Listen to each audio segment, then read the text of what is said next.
जब आप ये कहते हैं कि मैं रोज उतना पढ़ नहीं पाता हूँ, इसके बुनियादी तौर पर दो तीन रीजंस हो सकते हैं। पहली बात तो कोई भी नहीं पढ़ पाता है। मैं भी नहीं पढ़ पाता हूँ उतना। हम लोग प्रिटेंड करते हैं कि हम बहुत पढ़ते हैं। ईमानदारी की बात है कि मैं आज तक कभी भी 1 घंटे से ज़्यादा एक साथ नहीं पढ़ पाया हूँ। और मैंने ठीक ठाक पढ़ाई की है वैसे, है ना। आप भरोसा कर सकती हैं इस बात पे।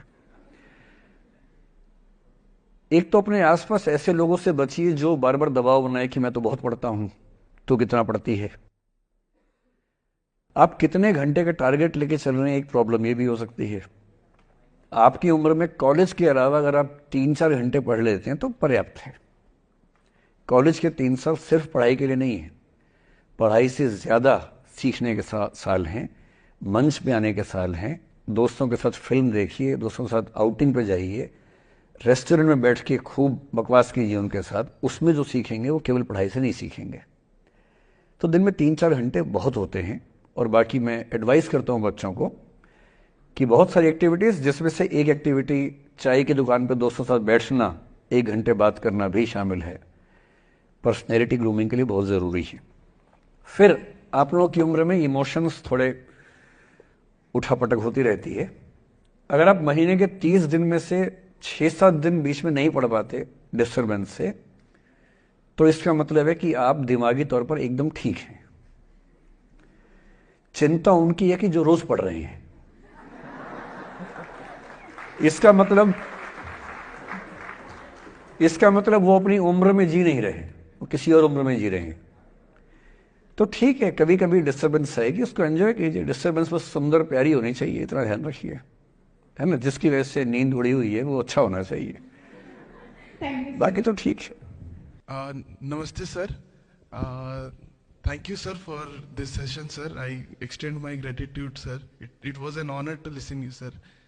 सर, मेरा आपसे सवाल होगा कि कई एक आध एग्जाम्पल होंगे सर जहां आपने लेट गो किया होगा, आप अपने जीवन में भी किसी चीज में लेट गो किए होंगे, तो कोई एक आध ऐसा एग्जाम्पल आप शेयर करना चाहे जिससे हमें भी प्रेरणा मिले। मैं थैंक बताता यू हूँ सर। आपको।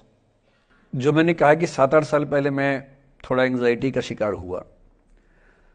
कई कारण थे, पर उसमें 2-4 लोग ऐसे थे जिन्होंने मेरा जीना मुश्किल कर दिया था उस समय। मतलब उन्होंने कर दिया, मैंने करवा भी लिया। अब तो मैं करवाता ही नहीं, तब मैंने करवा लिया था। अजीब किस्म के लोग पीछे पड़ के रात दिन 24 घंटे तनाव देते रहना बिना किसी बात के, कोई वजह भी नहीं थी ऐसी। मैं बड़ा परेशान रहा। फिर बाद में परिस्थितियां बदल गई, मैं ठीक हो गया, मेरी स्थितियां ज्यादा बेहतर हो गई। तो उन दिनों मैंने एक रहीम का दोहा पढ़ा, वो मेरे जीवन का उसूल बन गया उसके बाद से। एक दो बार मेरे मन में आया कि मैं भी दुश्मनी कर लूं और दिखा दूं, और मेरे पास ताकत उनसे ज्यादा थी उस समय भी, आज भी है। पर अगर मैं किसी के उकसाने पे उसके जैसा हो गया तो जीता तो वही। जब मैं ही नहीं रहा तो फिर तो कोई और लड़ रहा है, मैं रहा ही नहीं, वो जीत जाएगा। मेरी असली कश्मकश ये थी कि बिना उसके जैसा हुए इस चीज से बाहर निकलना है। ये कुछ कुछ वैसे कि आप सड़क पे जा रहे हैं, कीचड़ में सूअर लोटा हुआ है, उछल उछल लौट रहा है, आपके सफेद कमीज पे छींटा पड़ गया। अब दो ऑप्शंस हैं, या तो हिसाब बराबर करने के लिए उतर जाइए, उसको आप कैसे गंदा करोगे, वो तो पहले ही मस्त है उसी गंदगी में, उसका तो स्वभाव है। आपका एक छींटा है, आप पूरी कमीज गंदी कर लेंगे वहां जाके। तो सबसे अच्छा क्या है, वहां से निकल जाना, लेट गो कर देना। तो मैंने रहीम का एक दोहा अपना सार बना लिया। रहीमन ओछे नरन सो बैर भली ना प्रीति। रहीमन ओछे किस्म के लोगों से ना बैर अच्छा है ना प्यार अच्छा है। काटे चाटे श्वान के दुह भांति विपरीति। कुत्ता काटे तो दिक्कत, कुत्ता चाटे तो दिक्कत। तो मेरा उसूल क्या है, इस तरह के लोगों से ना दोस्ती ना दुश्मनी, ना दिल में ग्रजेस रखने हैं कि हिसाब बराबर कर दूंगा, हरा दूंगा, रखना ही नहीं। और मेरी अब ठीक ठाक दोस्ती दोस्ती तो क्या होगी, मतलब जब हम मिलते हैं बड़े प्यार से मिलते हैं, मुझे दिक्कत है ही नहीं, नाराजगी भी नहीं है। मुझे लगता है कि वो अपना धर्म निभा रहा था, मैं अपना निभा रहा हूं। और अगर मैं दुश्मनी पाल लेता अपना बीपी बढ़ाता, डायबिटीज़ करवा लेता। मैंने पाला ही नहीं, ना मैं पालता हूँ। और भी ऐसे कई इंस्टांसेस हैं जहाँ दुश्मनी करने का पूरा स्कोप था, पर मैं दुश्मनी करता नहीं, मुझे शौक ही नहीं दुश्मनी करने का। मेरा दुनिया में एक भी दुश्मन नहीं है, मतलब मैं कईयों का हूं, मेरा एक भी नहीं है। जो मुझे अपना दुश्मन मानते हैं वो मेरे दुश्मन नहीं, मेरे लिए वो परिचित हैं, जो मित्र हो सकते थे या हो सकते हैं। फिलहाल मित्र नहीं है, लेकिन दुश्मनी नहीं है। और अगर दुश्मनी कभी हो भी जाए ना, ये ध्यान रखना है कि बाद में दोस्ती हो सकती है। बशीर बद्र ने कहा है, दुश्मनी जमकर करो लेकिन ये गुंजाइश रहे, गर कभी हम दोस्त हो जाएं तो शर्मिंदा ना हो। ये मैं ध्यान रखता हूं हमेशा। नमस्कार सर। नमस्कार सर, मेरा नाम रश्मि श्रीवास्तव है और मैं यहाँ हिंदी ऑनर्स द्वितीय वर्ष की छात्रा हूँ। सर, सबसे पहले तो मैं आपको बहुत बहुत धन्यवाद देना चाहूँगी सर। आपसे मिलकर बहुत अच्छा लग रहा है मुझे और ये मेरे लिए बहुत बड़ी सौभाग्य की बात है। सर, मेरा प्रश्न है आपसे कि सर, मेरे साथ ऐसा हुआ कि मैं बचपन से बहुत अच्छी स्टूडेंट रही और सर मेरी ज़िंदगी में ऐसा एक वक्त आया जब मुझे 2 बार असफलता का सामना करना पड़ा और सर तीसरी बार मैं सफल हुई, परंतु सर आज भी वो डर मेरे मन से नहीं जा रहा है। अभी भी मैं उसको फेस नहीं कर पा रही हूँ कि मैं कैसे फेल हो गई। और सर कभी ऐसा होता है कि मैं सो रही हूँ और रात में मुझे वो डर लगता है कि आगे मैं नहीं कर पाऊंगी। मुझे ऐसा लगता है कि आगे अगर मैं कुछ अच्छा करना चाह रही हूँ तो मुझे उस असफलता का डर रहता है कि जो मैंने फेस किया है, और सर मैं उससे उभर नहीं पा रही हूँ। मतलब मेरे ख्याल से ये असफलता आपसे ज़्यादा आपके माहौल की, आपके पेरेंट्स, आपके टीचर्स की है कि उन्होंने आपको, मतलब कुछ बच्चे अपने आप से इतनी उम्मीद पाल लेते हैं कि फेलियर झेल नहीं पाते। आप वैसे बच्चों में हैं। जो आपने कहा ना कि मैं शुरू से बहुत अच्छी स्टूडेंट रही हूँ, ये दुर्भाग्य की बात है, ये अच्छी बात नहीं है। मैं नहीं चाहता कि बच्चे अच्छे स्टूडेंट बने। अच्छे स्टूडेंट का मतलब जो बहुत पढ़ाकू किस्म के होते हैं, सीधे स्कूल से घर, घर से स्कूल, घर में घुसते ही होमवर्क करना शुरू किया, वैसे बच्चे ज़िंदगी में बड़े परेशान रहते हैं। बच्चों को होना चाहिए छटा हुआ टाइप का, शरारती, बदमाश, मतलब काम भी करें स्कूल का, लेकिन बेसिकली आपको स्मार्ट होना है, कॉन्फिडेंट होना है। पढ़ाकू होने से ज़िंदगी बहुत अच्छी नहीं चलती है। ज़िंदगी के लिए ना व्यक्तित्व चाहिए। हुआ क्या आपके साथ, आपको बता दिया गया कि अच्छा बच्चा वो है जो पढ़ता है, होमवर्क करता है, आपने वो सब किया। तारीफें आपकी इतनी हुई होंगी कि बेटा तुम तो कुछ भी कर दोगी, आपको भरोसा हो गया कि मैं कुछ भी कर दूंगी। लेकिन ऐसी ऐसी तारीफें हर गांव, हर मोहल्ले में कई बच्चों की हो रही थी। जब उन सब में कंपटीशन हुआ तो कुछ सफल हुए, बहुत सफल नहीं हो पाए। तो जो सफल नहीं हो पाए उनको बहुत बेचैनी हुई। आपका सौभाग्य है कि अब तीसरी बार में सफल हो गई। कई ऐसे लोग हैं जो कभी सफल नहीं हुए ज़िंदगी में, उनको भी तो जीना है। तो मैं एक ही बात कहूँगा, अपने आप से उम्मीदें कम कर लीजिए। और ये आसान नहीं होता है।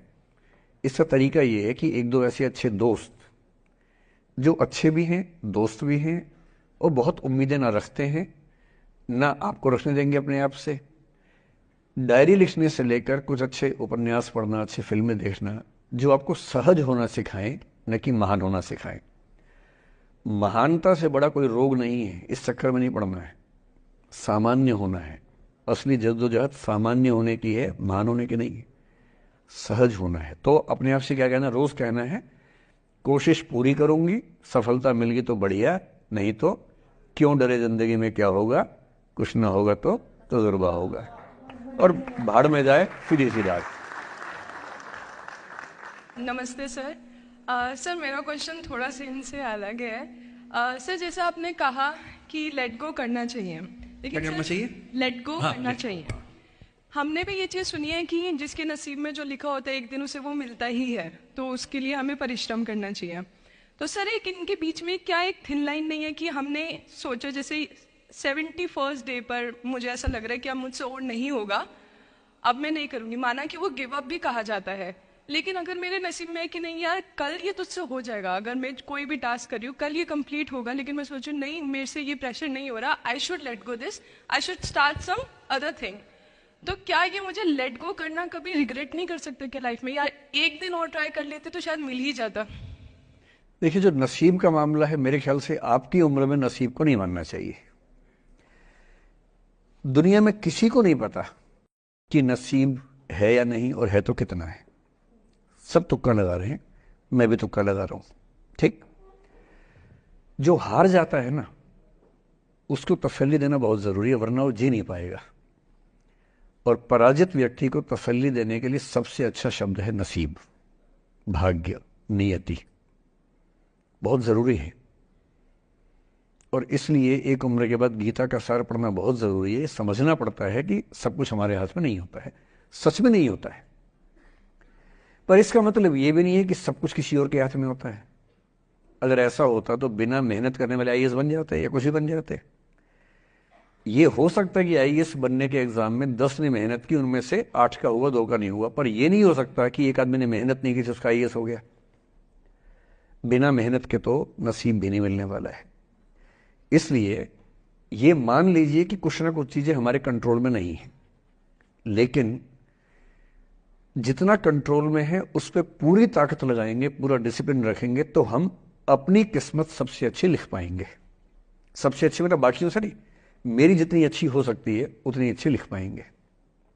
और इसलिए अगर आपको लगे कि मैं नहीं कर पाऊंगी कोई काम, तो उसको गिव अप ही कहते हैं। लेट गो का मतलब तब होता है जब आप मन भर चुका है, अब उसकी जरूरत महसूस नहीं हो रही। जैसे आईएएस बनने की कोशिश कर रहे हैं, नहीं बन पाए, तैयारी छोड़ दी, गिव अप है। बन गए, नौकरी की, मजा नहीं आया, छोड़ दिया, ये लेट गो है। लेट गो करने के लिए पहले हासिल करना पड़ता है, या हासिल होने से पहले उस मनोभूमि पर पहुंचना पड़ता है जहां हासिल होने का सुख आपने महसूस कर लिया और उसमें मजा नहीं आया, ठीक ही है, औसत है, तब छोड़ दिया। इसलिए आपकी उम्र को शोभा नहीं देता कि हम नसीब की बात करें, यह शोभा देता है मेरी उम्र को। तो 30-40 के बाद नसीब, भाग्य, नियति चलेगा। फिलहाल कर्म पे भरोसा कीजिए, मेहनत, डिसिप्लिन, और मोटिवेशन से ज्यादा महत्वपूर्ण है डिसिप्लिन, ध्यान रखिएगा। मोटिवेशन का ग्राफ ऐसा होता है, फिर ऐसे नीचे आता है धीरे धीरे। डिसिप्लिन ऐसे रहता है, और डिसिप्लिन वाला व्यक्ति हमेशा मोटिवेशन वाले व्यक्ति से ज्यादा सफल होगा, ये मान के चलिए। सबसे अच्छा क्या है? Motivation with discipline. तो कोशिश कीजिए कि नसीब पे ना छोड़िए, अपने भरोसे कीजिए। All the best.